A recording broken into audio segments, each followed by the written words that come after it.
La plus grande difficulté du runner, c'est l'expression de lui-même, l'expression de ses sentiments, s'exprimer, dire ce qu'il ressent, dire ce qu'il se passe en lui. Hello belle âme, bienvenue sur cette nouvelle vidéo. Moi c'est Djeneba, je suis médium guérisseuse et énergéticienne ainsi que thérapeute karmique. Dès maintenant, je t'invite à laisser un like sur cette vidéo, à t'abonner à la chaîne et à prendre rendez-vous si besoin. Donc tout ce qui est dit dans cette vidéo est inspiré de mon propre expérience et en fonction des personnes, des yin donc, que j'ai en consultation. Je vous rappelle que moi, je suis de polarité yin et que de ce fait, je suis le mieux placé pour parler de ma polarité que de l'autre polarité contraire. Puisqu'on ne peut mieux parler que de soi, que de ce qu'on connaît, que de ce qu'on a expérimenté. Cependant, j'ai organisé un webinaire sur Zoom, donc qui est prévu le 11 octobre, dans un mois, donc, à 19 h.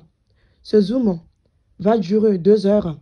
On va parler de la sexualité sacrée au sein du couple universel flamme jumelle, âme sœur sacrée. On va développer cet échange énergétique vibratoire. On va aborder la notion de Kundalini, comment cela s'étend, s'effectue au sein de ce couple. On va développer encore plus davantage la communication télépathique entre les jumeaux, les sorties astrales pour se rencontrer. On va parler de rêves, de sexualité sacrée et de montée de Kundalini dans le couple sacré. Quoi, comment, quand, quelles sont les conditions, comment y arriver, comment être dans les conditions favorables pour accueillir tous ces messages et toutes ces énergies qui nous traversent. Donc, vous pouvez vous inscrire dès maintenant. Vous aurez juste à m'envoyer un message pour vous donner le prix ainsi que vous envoyer le lien Zoom. Donc, pendant ce webinaire, vous allez pouvoir me voir donc en vidéo, échanger sur le sujet et juste après pouvoir poser vos questions après le webinaire, donc 30 minutes, ok? Vous allez pouvoir en fait avoir des éclaircissements sur ce sujet-là parce que ce parcours est tellement difficile que parfois on a besoin d'informations. C'est quand même essentiel ces notions, hein, ces notions qui sont quand même au centre même du parcours de flamme jumelle.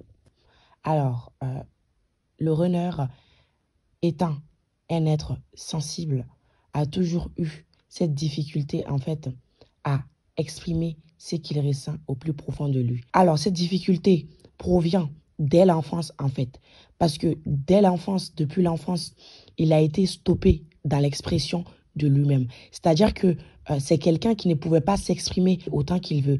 C'est quelqu'un qui ne pouvait pas s'exprimer devant ses parents, devant les personnes qui lui sont proches en fait, parce que tout ce qu'il dit va être pris à la légère. C'est pour ça qu'il subit aussi l'humiliation, hein, le runner, parce que il est rejeté en fait dans ses paroles, surtout avec des parents qui lui donnent pas sa place en fait, qui vont lui couper la parole, qui vont lui dire tu n'es pas libre de dire telle chose, tu n'es pas libre en fait d'exprimer tes sentiments. On lui a pas donné la capacité d'exprimer, de s'exprimer sur ce qu'il ressent en fait.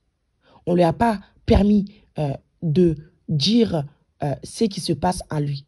Et donc, en grandissant petit à petit, le runner grandit avec cette pensée de je n'ai pas le droit de m'exprimer. Et donc, il va les refouler. C'est sa seule façon de défense en fait. Il s'autoprotège puisque ça joue sur lui au fur et à mesure et ça joue sur son estime de lui-même. Donc, il a grandi avec ce pensée, ce sentiment de je n'ai pas le droit en fait de m'exprimer, je n'ai pas le droit de dire ce que je ressens puisque de toute façon, ça ne va pas être pris en compte puisque de toute façon, je vais être rejeté. Donc, il est mieux que je me taise sur ce que je ressens. C'est un mécanisme d'autodéfense, d'autoprotection. Bien évidemment que ça ne dépend pas que de lui, sinon, quand il l'aurait compris, il va s'ouvrir. Mais ça demande une grande force intérieure. Ça demande vraiment un travail très profond, en fait, un travail très long et dur, douloureux pour le runner, puisque s'ouvrir à quelqu'un va être le plus gros défi en fait. S'ouvrir à quelqu'un pour exprimer ses désirs, ses envies va être son plus grand défi dans sa vie, mais aussi dans le parcours, parce que il va être amené en fait à s'exprimer. La parole est son point faible. Le runner, la parole, l'expression. Quand on va rentrer dans le domaine affectif pour exprimer, même sur le plan relationnel, sur le plan du travail, même sur le plan du charnel, c'est quelqu'un qui va en fait s'accommoder.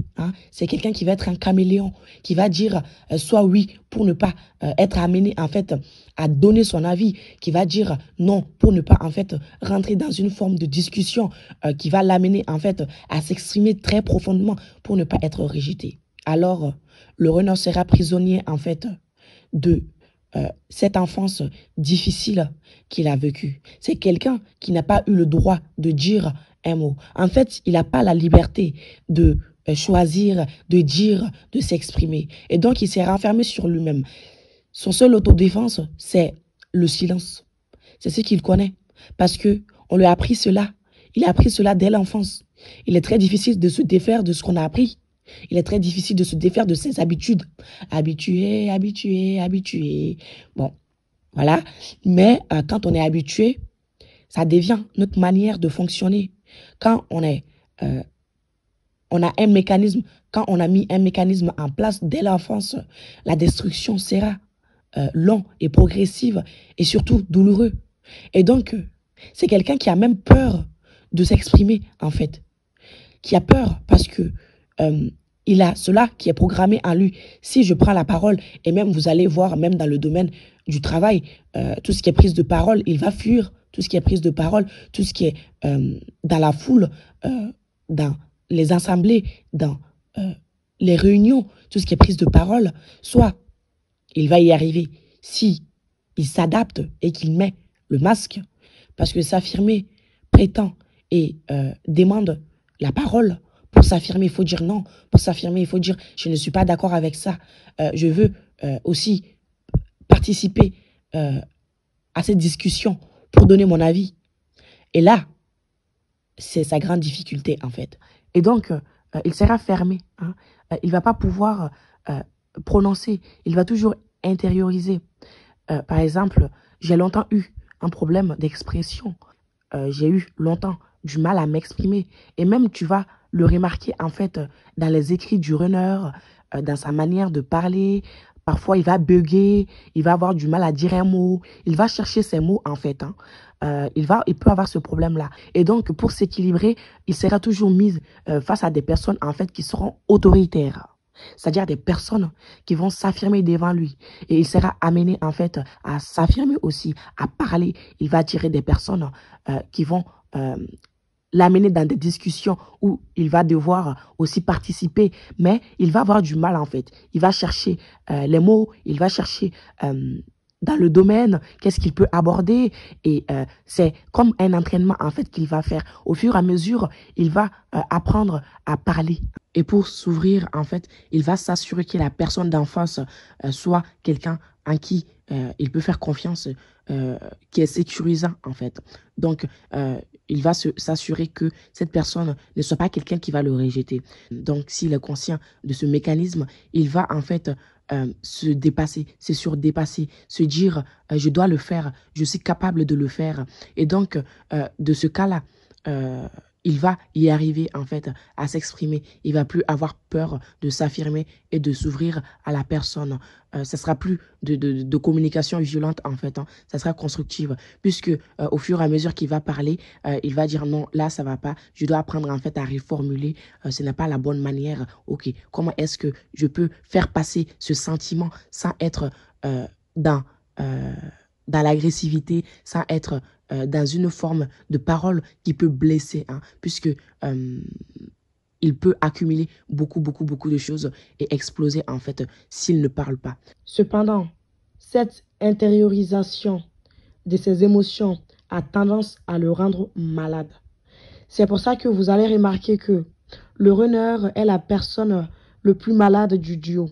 C'est quelqu'un qui développent des maladies, certaines maladies au cours du parcours, notamment des maladies de problèmes de peau, des maladies de mal de gorge, des problèmes de dos et encore plus des maladies qui peuvent être très graves, c'est-à-dire allant au cancer, allant aux problèmes d'estomac, allant aux maldigestions, allant à beaucoup d'autres choses qu'il peut développer en fonction du niveau d'intériorisation de ses émotions. Parce qu'en fait, il a des difficultés à extérioriser ses émotions. Ce qui va se cristalliser en lui et devenir des mots. Hein? Maladie, le mal a dit. S'il ne l'exprime pas, la maladie va s'exprimer tout seul pour parler à travers son corps.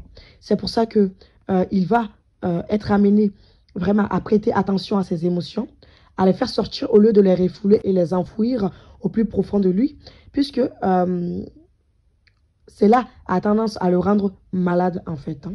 Et donc, il faut que le runner s'ouvre, qu'il apprend à ne plus avoir peur de ne pas être écouté, d'être rejeté, d'être humilié, qu'il a le droit en fait d'exister et de assumer ses désirs, ses sentiments, de s'ouvrir sur le plan affectif et de ne pas avoir peur de rejeter en fait. Voilà mes loulous. J'espère que cette vidéo vous aura plu. N'hésitez pas à laisser un like, un commentaire. Et pour une prise de rendez-vous, vous avez mon numéro dans la barre d'inscription, dans la barre d'infos.